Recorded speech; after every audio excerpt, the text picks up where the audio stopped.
Welcome back, everybody. We're back on the veldt. We've met with Ga, but unfortunately we had to layeth the smacketh down on him, and now we're making our way to Mobles. Now, people might notice this a little bit. I'm going to be running a lot on the veldt, and it's mainly because the veldt is a place not necessarily to earn XP. It's more for Ga. And in fact, I don't think at any point in the game I ever did any grinding in the veldt. I'm pretty sure I didn't. So we'll probably get into some combat because we will need to go and get our little furry friend eventually, but right now it's not worth the XP that you might get out of it. Oh noes, I can't run away. I guess that means I'm going to have to beat you. Counter, boom. And pummel the living crap out of him. Wow! So unfortunately I have to fight him again. Yeah, we scare the animals, we get it. So I hope everybody has had a good week since last Thursday. It has been a busy week and weekend for me. Trying to catch up on a bunch of work, including getting some more Devil May Cry parts up. I just barely did another session with Brinton. I'm getting ready to do one today, actually. Another one. And we're hoping to... I'd like to be able to beat the game tonight, but I don't think it's going to happen. So that we can move on to the Q&A session. But I've also begun a recording session for one of the other panelists. So you guys can look forward to that as well. So one of the reasons that we actually do need to come to Mobles, not only for just the chance at upgrades and weapons and armor, but there is an item that we need to get from the shop here. Let's just go ahead, while we're taking a look at that. Trying to think if there's any business that I need to take care of. First of all, I hope everybody is enjoying the kickoff of the Summer of WoW. Right now I only have the Tale of Drak Part 1 up, but I've got plenty of other content coming. I know a lot of people have been asking, where's the Legion beta? Unfortunately, I had some problems, so I had to go and re-record it. I'm thinking that I made some minor adjustments to how I'm recording it, and so I think that'll fix it. And I will get it up as soon as I can. But also, again, to clarify to those who are asking about the Legion beta, I'm not planning on going deep into the beta. I'm not going to do like the end game leveling or the raiding or the dungeons. I'm planning on doing the Demon Hunter starting experience, what is available in the beta. I'm also going to be doing the Order Halls at least once per class. The Broken Shore is up there, what little that we have of it. And I'm also going to be doing the artifact quest lines. So hopefully that will be enough for you guys, and that'll be enough to tide us over for 3 months, because that's when Legion actually comes out. Aside from that, everything is pretty much on schedule. I was able to get up.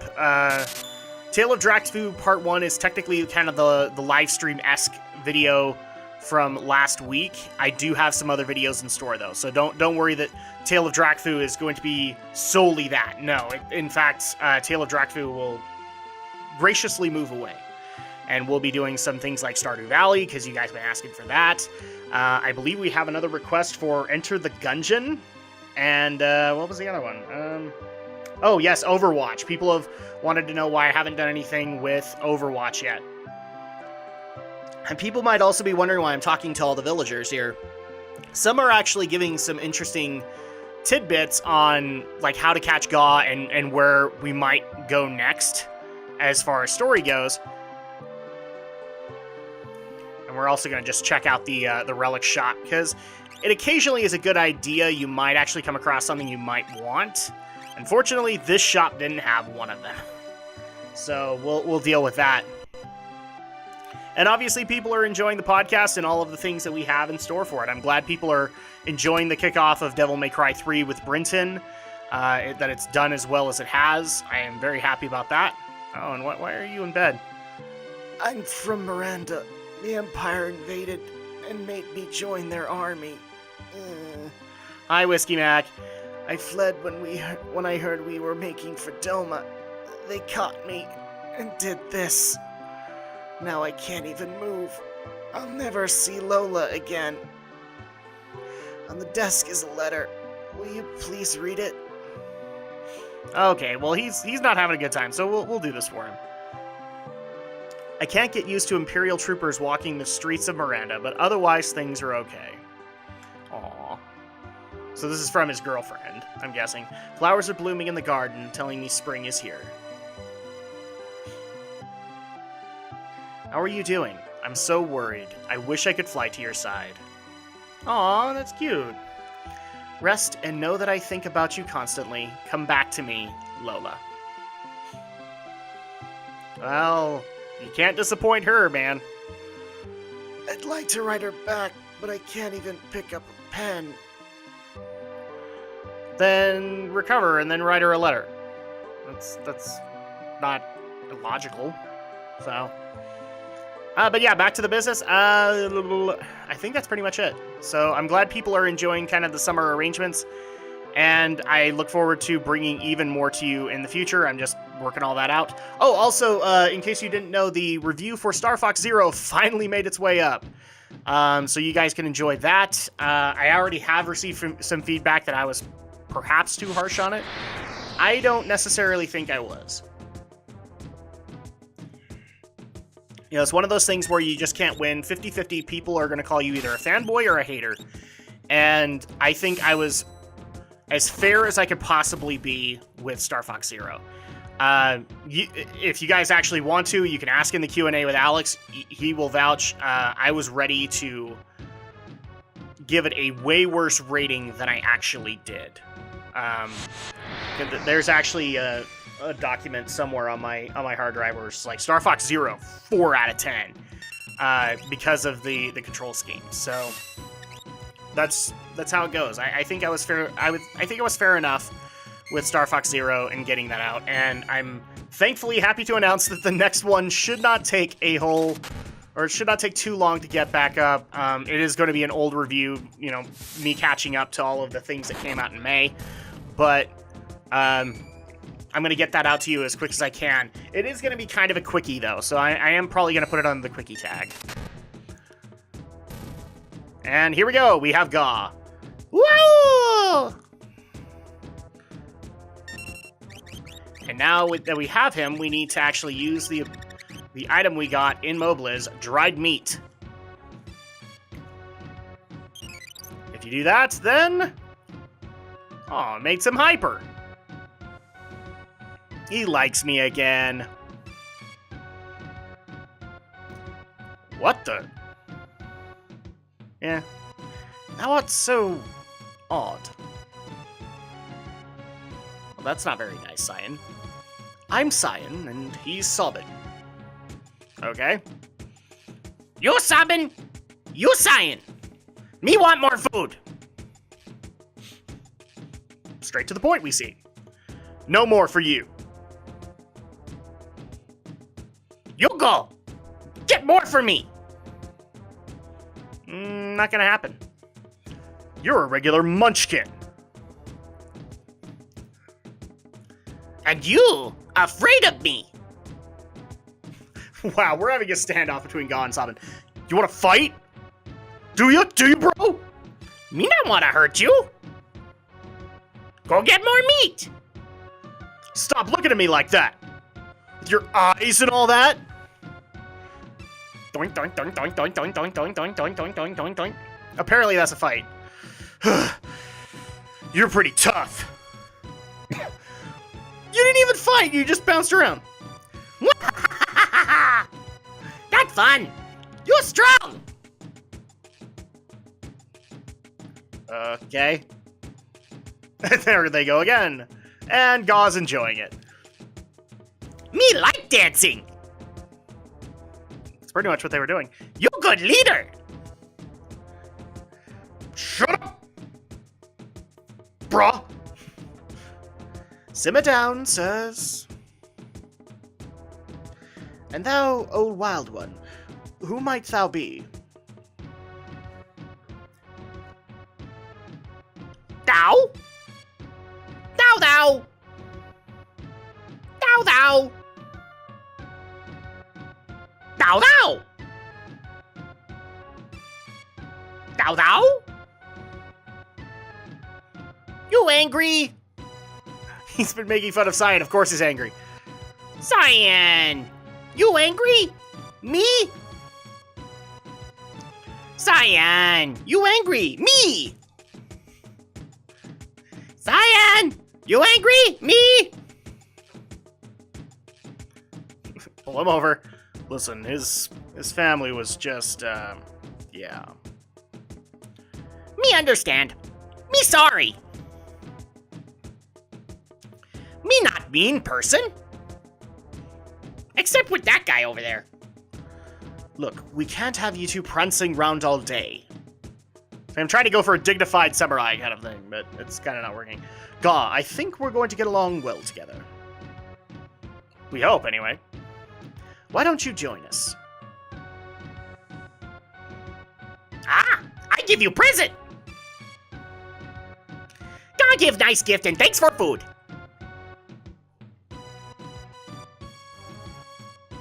What manner of rubbish do you suppose he's gonna give us? God's treasure! Shiny! Shiny! Shiny, shiny, shiny! Okay, well, can anything be that shiny? Does Mr. Thou like shiny thing? Mr. Thou's that one over there. I thought we were not calling him that. Shiny thing, eh? Think how jealous Locke's gonna be when he hears about this. He won't care, probably. Who be Locke? He bad man. Maybe he try to steal my treasure.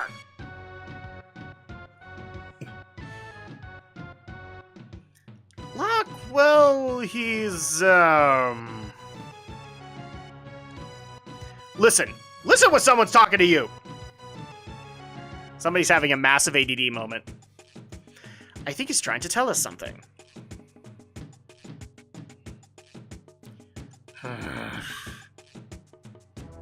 All right. Carry on. Here! Shiny thing here! Sabin! Place where you buy food. It's called Mobles. Okay. It's good to know you know your geography. Cyan! Place where you stand. River brought you there. Now, we go Crescent Mountain. Shiny thing there. Look, let's just go along with him to this Crescent Mountain. Yes, please. Shiny, shiny. Hehe. Uh-oh.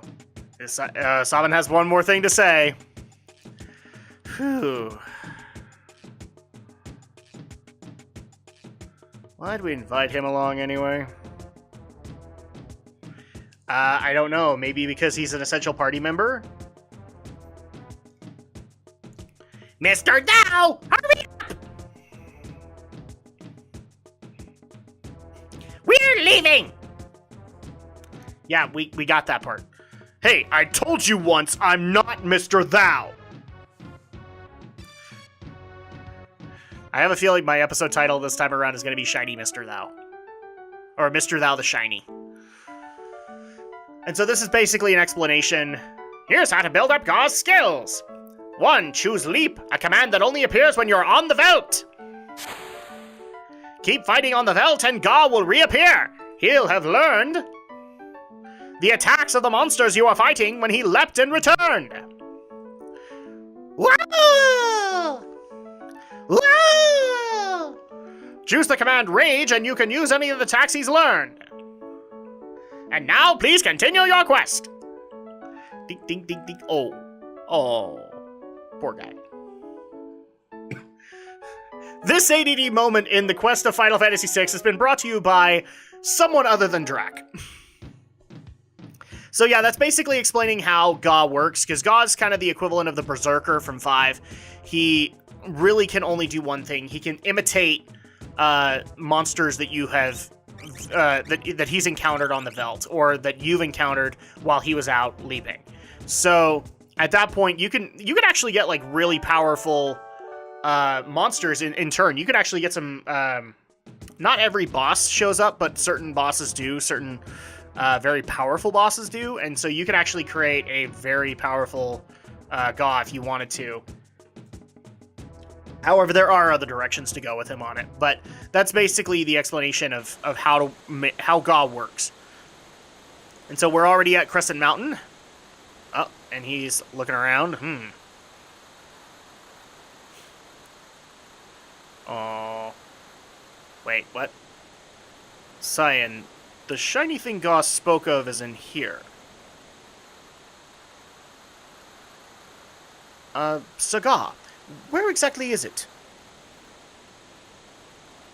That's a very good question, Ga. I'm not seeing anything shiny. Ga! Forget! Oh. Shall we look around? Indeed. Oh, this is one of those things that I found cute as a kid, and now I find it annoying as an adult, because Ga gets kind of annoying after a while. I still love the character and what they did with him, but yeah, you have an issue. Uh-oh. Hey, Ga, what's wrong? Uh-oh. No, don't play a joke. Ga!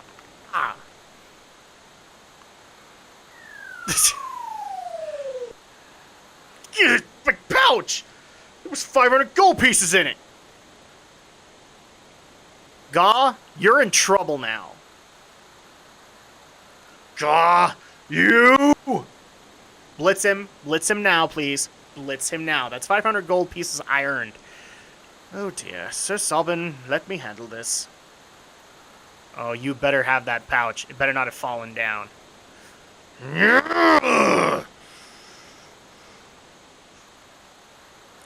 Okay, so I don't think I lost any money, but that's an interesting scene to have. If I lost 500 gold pieces, I'm going to be a little irritated at you, Ga. That may be one battle, but that's still a battle I did. In case people haven't noticed, I'm a bit of a capitalist. Oh, there's the shiny thing. Is this it? Ga's treasure. Well, obviously, he's freaking out about it. Treasure! Yes! Looks like glass. Looks like it just might fit. Ah, so one of the things they were talking about in the village was the Serpent Trench. Is this of any use? Only one way to find out, Sabin. Will this really let us breathe underwater? It's plot convenience. Of course it will. Let's go. Whatever you say, Goku. I mean, Sabin. So yeah, this was the shiny thing, and like I said, in Mobliz, they were talking about the Serpent Trench. We're actually going to use it now. Current's fast. No kidding. But unless we hop in, we won't see our friends again. Your friends, not mine. I haven't met them yet.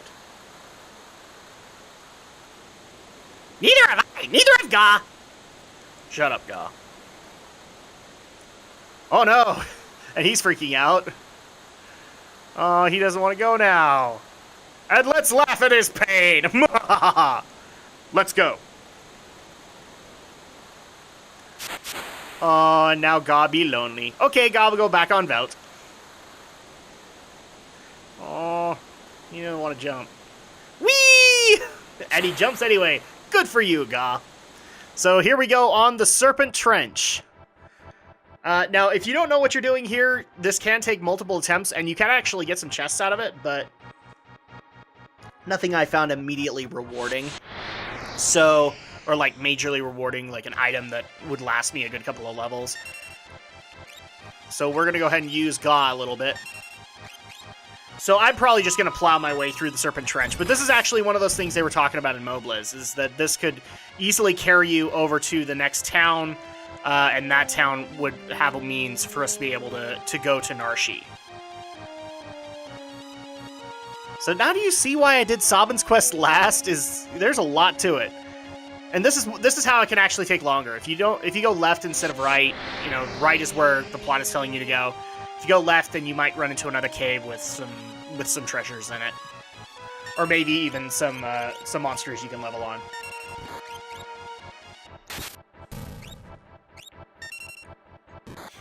So at that point, this is kind of why I did Sabin's episode last, is because he goes through so much more just to get Cyan and Gaw that it made a little bit more sense for us to do him last and to get Terra, Edgar, and Banyan to Narshe first, and then go into Locke. But here's the thing I want to emphasize, because a lot of people have been asking me about it. I did it because of how I thought the plot was flowing. You can choose however you want. I'm glad when I get questions like that, because there are people who have never played a Final Fantasy game before.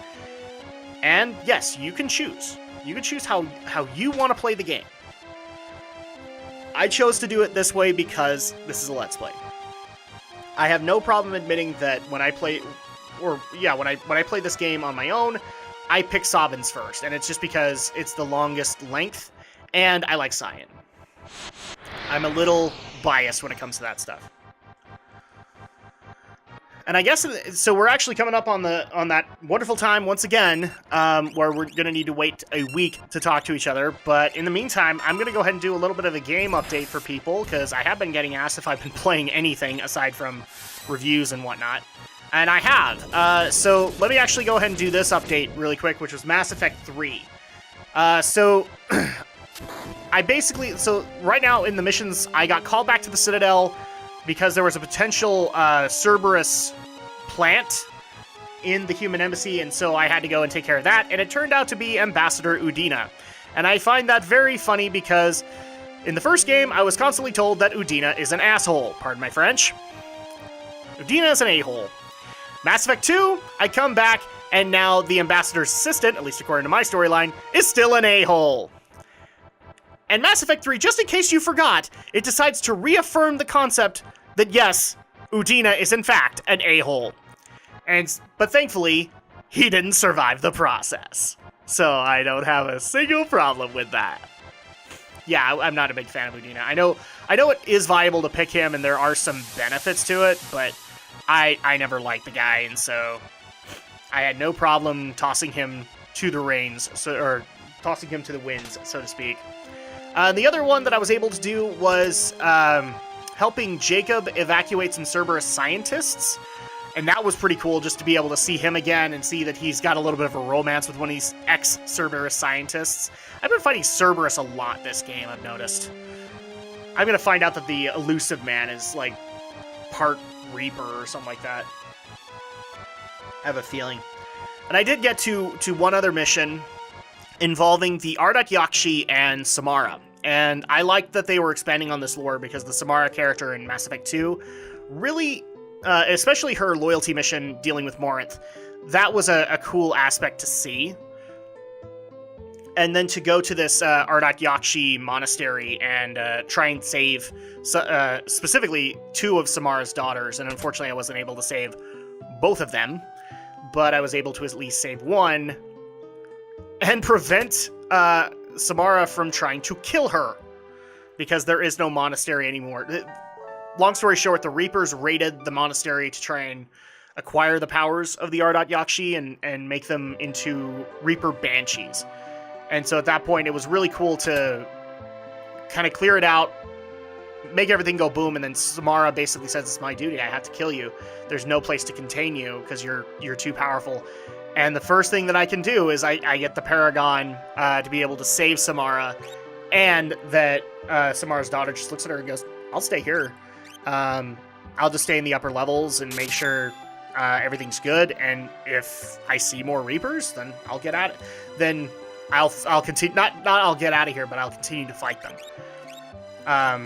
Not to say that she didn't have anywhere to go, it's just, that's the way it went. So I thought that was really heartfelt, and I'm really loving some of the story missions, especially if you're not able to play these characters.